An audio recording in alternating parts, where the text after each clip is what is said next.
Okay, so we are going to calculate some basic operational metrics for Commerce Bank.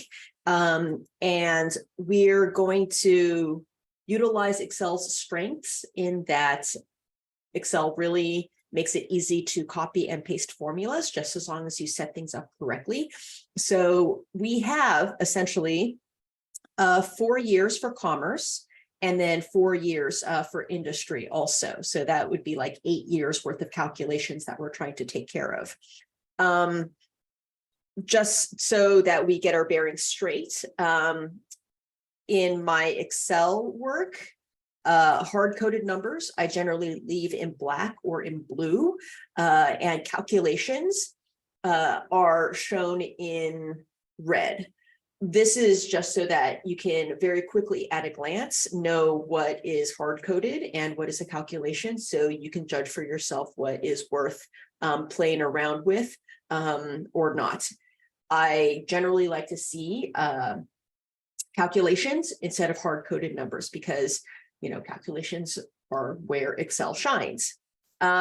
So I have copied here essentially for you exhibits, the income statement and balance sheet and operational metrics that the case is provided for both commerce and then also for the industry. And we're going to calculate some basic operational metrics off of what is given. Okay, so I'm going to move down to section A over here for us first. And I'm going to start with the first metric that we're going to calculate, which is the average number of branches per institution. And I'm going to go ahead and get rid of this section A. Okay. And so I give you the calculations here in Courier, okay? And a couple of things to make note is Commerce's figures are given in thousands, whereas the industry figures are given in millions. That's the MM part, okay? Okay, so average number of branches per institution, that would be number of branches divided by number of institutions, yeah?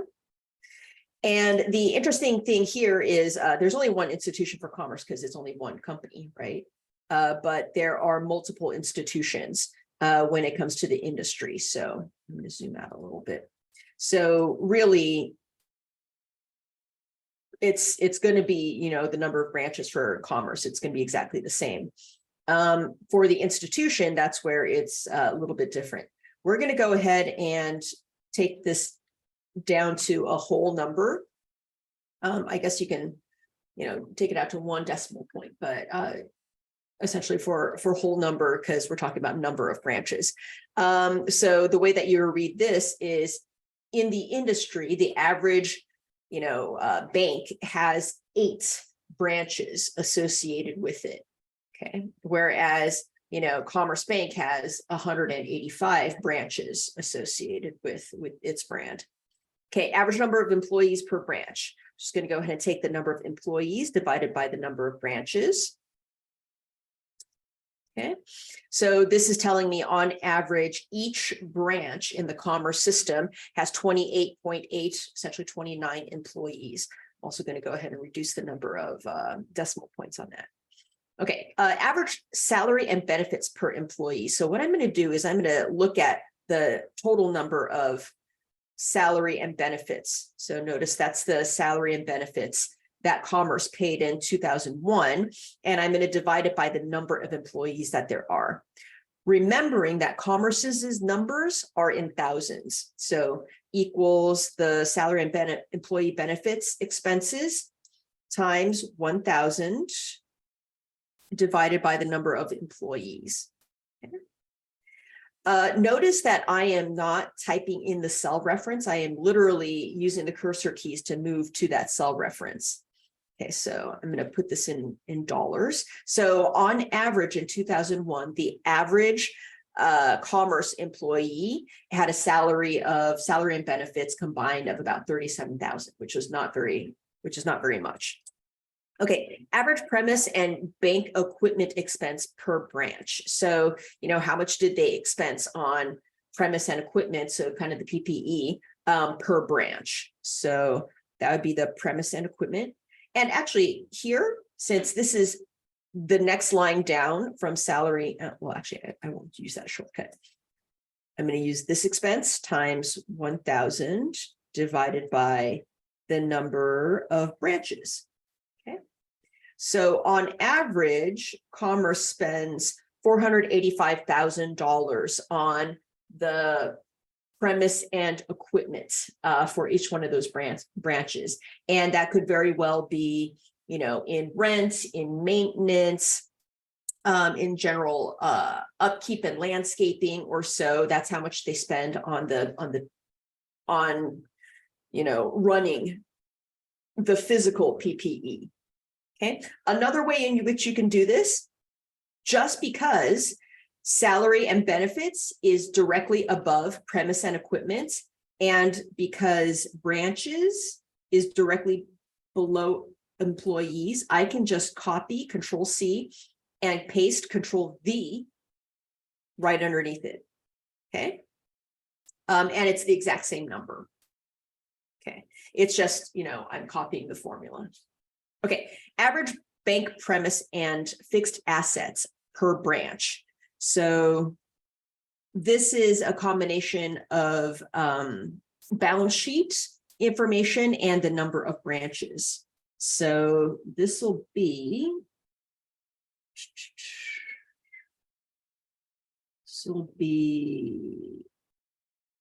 on the balance sheet, bank premise and fixed assets, and again, times 1,000 divided by the number of branches that there are. Okay, so this is on average how much each branch, how much PP&E there is at each branch. Okay, about $2.2 million. That's an expensive, nice looking branch there. Okay, additional non-interest expense per branch. So non-interest expenses. So kind of the operating expenses, how much it costs to run the branch itself. So equals additional non-interest expenses times 1,000 divided by the number of branches. Okay, so non-employee, facilities expenses that are associated with it. And this will usually mean, like, you know, utilities, maybe some insurance. Okay, and whatever additional services that might, you know, be entailed in running the branch that are not human capital and facilities related.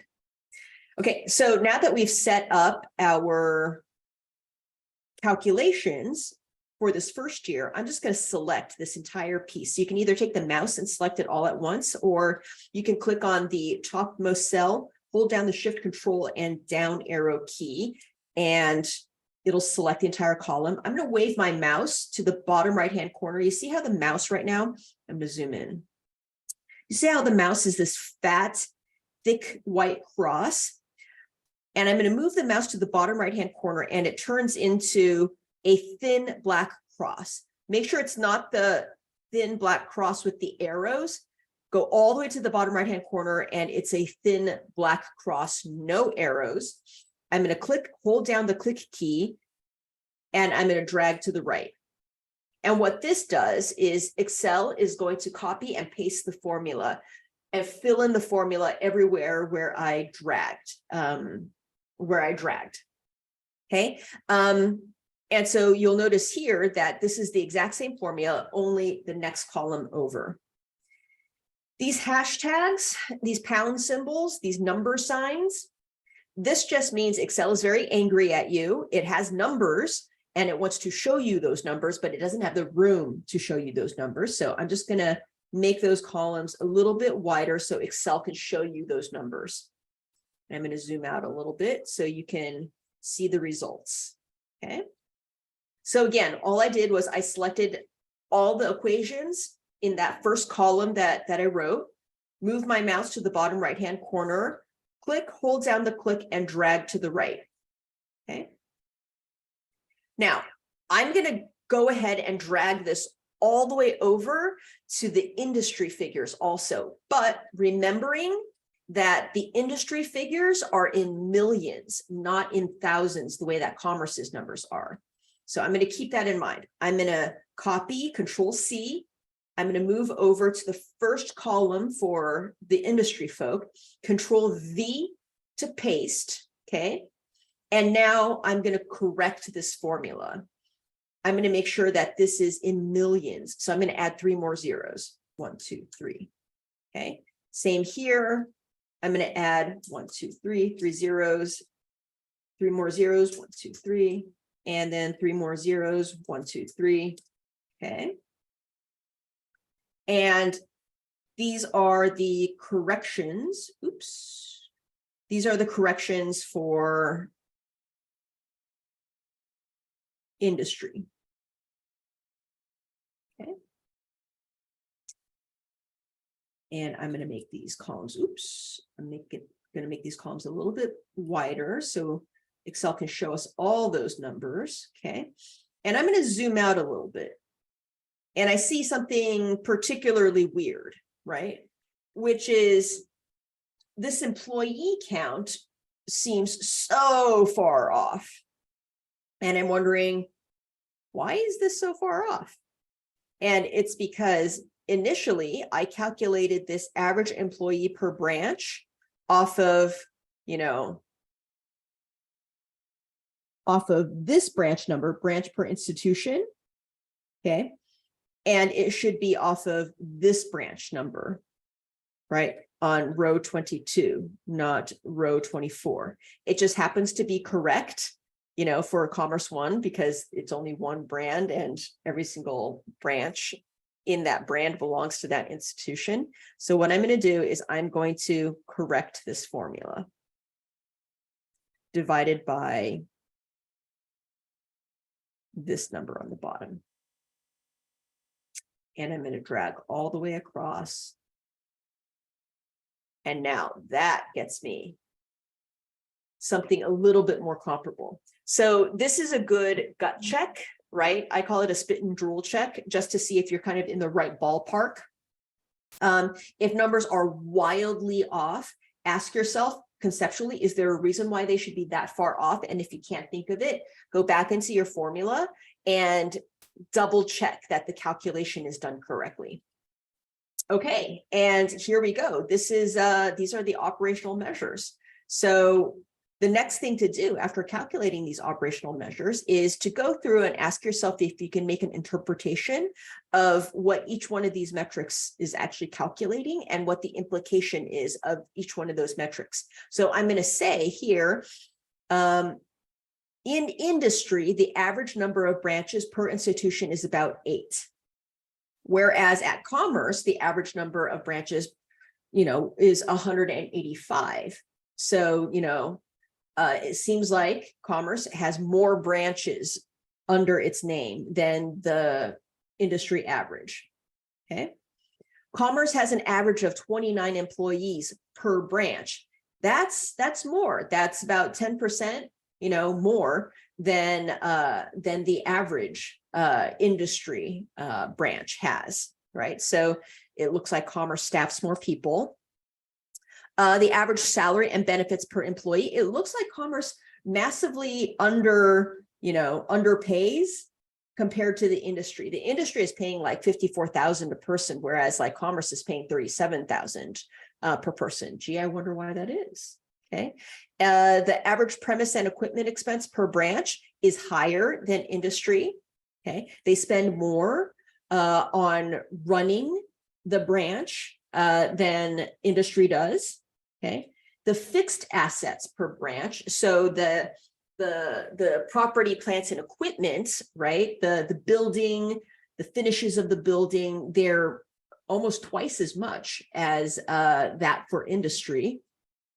And the fees, the non-interest expenses, the expenses associated with running the branch is a lot cheaper than that of industry. So the finishes are nicer, but it costs less to run the branch, excluding people, right? Excluding people and then excluding the building itself. The general operations are cheaper at a Commerce branch location than it is at an industry location, right? And I would just say, kind of think about what those numbers are, what those interpretations, and write about 200 words on whether you think that's consistent with the Commerce Bank's service design. And I will see you in the next tutorial.